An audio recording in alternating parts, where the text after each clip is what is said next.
Let's review world building. First, the basics. So, the first decision you have to make is what the genre is going to be. The world will look very different depending on the genre that you choose, and usually there's some genre specific rules. For example, if you write fantasy, there's very likely going to be magic involved, and then you have to make decisions about what sort of magic is going to be part of your world. And typically in fantasy, you invent the kind of magic that will be present in your world. For example, is it invested in objects? Is it in the speech that people have? Are there certain magical creatures? So these are the sorts of things that you make decisions about. You need to do research on the world. You have to resist the temptation to just cut and paste from other people's world. So there are some genres such as horror where it is possible to use somebody else's world, like Lovecraft or Poe, that's in the public domain, and write about that. But nevertheless, it's always a good idea to make your own. And here a difficulty emerges. How do you make your own world, particularly if you read lots of influential fiction by other people, notably Tolkien? Well, you can take stuff, so you can build stuff from your own experience. So, for example, Neil Gaiman recommends that if you're going to write a story that plays in a graveyard, as he did, that you do extensive research on graveyards, that you go and visit graveyards and that you do archival research or any sort of other research on graveyards to get a fuller picture and build your world that way. So you build on experience, not necessarily your life experience, although that can be very powerful too, but you do your research. Here are 4 different ways to build a world. The first is what I would call system building. So you're doing a bit like what Kant does in the 3 Critiques, except that you do it in storytelling. So you invent your own system completely from the ground up, with its own rules, with its own languages, if it's a fantasy world. So, for example, this not only in fantasy and science fiction, you also have system building's approach in historical fiction or in fiction such as Eliot's Middlemarch, where you have a very detailed examination of what life looks like. This can work spectacularly, but the downside is that it's extremely labor intensive to make your world this way. A second way, slightly less labor intensive, is what I would call pastiche from other worlds. So, for example, C.S. Lewis's Narnia was Tolkien thought it wasn't great that C.S. Lewis just took things, elements from all sorts of other things. He took fauns and he took he took mermaids and so on. And gods from ancient Greece. But you can do that. So take also Peter Pan by Barry. So again, you have hodgepodge of pirates and mermaids, and you bring them all together in one mixture. And it can work really well. The question is, does it work? But it's up to you. So you just have to make a convincing mixture. The third possible way to create a world is what Alma Alexander calls orchard graft.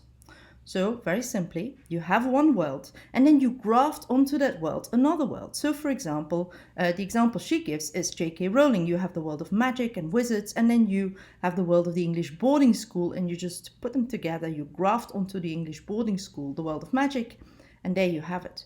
Or take Philip Pullman's Dark Materials. So, basically, you have Oxford, and we know what Oxford looks like. And then you just add magic and you add people with demons and so on. So the big advantage of this is it can quickly look really convincing. You don't have to build from scratch. But the downside is the mixture has to work somehow. So you have to look at, is this a convincing combination? And then the fourth way to build a world is also described by Alma Alexander, namely what she calls the mirror or exaggeration. So you take an existing situation and you just magnify it. Like, for example, 1984 already talks about effects of state surveillance. You just make it worse. Or you have Atwood's Handmaid's Tale. You basically already have women who are being controlled by patriarchal men, and then you just make it worse, you exaggerate it. And this sort of thing is very effective for stories that focus on a certain idea. So some considerations once you've built your world, what you consider. Well, one thing you can think about is what are the sorts of things that everyone knows. So for example, suppose you make a world in which magic exists and is common, or where everybody consults an oracle regularly. Or suppose you make a Regency novel, then you need to think, what does everybody know? For example, in Regency novels, it's the social rules of conduct. What is exceptional and what's common in your world? That's the sort of thing to consider. Now, you don't need to describe everything with world building, but you just have an effective choice of meaningful details, and that can be very helpful in making your world come alive. Gaiman says that your world is in effect just a lot of smudges. It's like this sort of impressionist thing. You have lots of smudges, lots of things are vague, but then you just create the illusion of detail by just picking out a few elements and describing those. So you have to be really cognizant about what to describe and what to leave out. And one thing to keep in mind is something that David Lewis already described in his Truth in Fiction, and that psychologists have described. If you don't specify something, people are going to think that the default is like it is in their world. So the default is the actual world. You just have to specify what is not actual. So for example, Pullman in The Dark Materials needs to specify that each human being has a visible soul animal that accompanies them, the so-called demons. But he doesn't need to specify that humans have 2 eyes or that humans can fall in love, because that is the sort of thing that is just the default. So you have to specify what is not the default, and you have to further keep in mind about what is common knowledge in the world. So what does the world do in your overall story? So it could play a less or more important role, and one useful schema to keep in mind is Orson Scott Card's MICE. MICE stands for milieu, idea, character, and event. And this can help you a lot when you write your story to think about what story you are telling.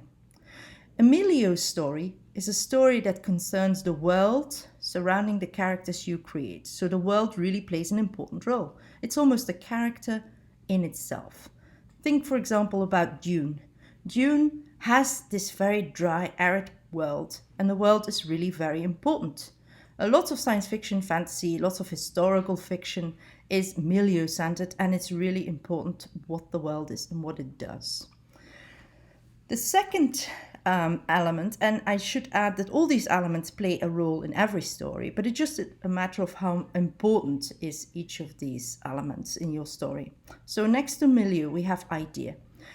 An idea story concerns the information that you want your reader to uncover or to learn as they read your story. So it's usually some sort of idea like, what if? What if we could travel back in time? What if this or that technology became available? What if somebody became invisible? So for example, The Invisible Man is a story about a man who becomes invisible, and what would happen? Mary Shelley's Frankenstein, again, is about what would happen if humans had the ability to create life from, corpses and electricity and so on. So this is really the sort of story that focuses on big picture ideas. And then there is character.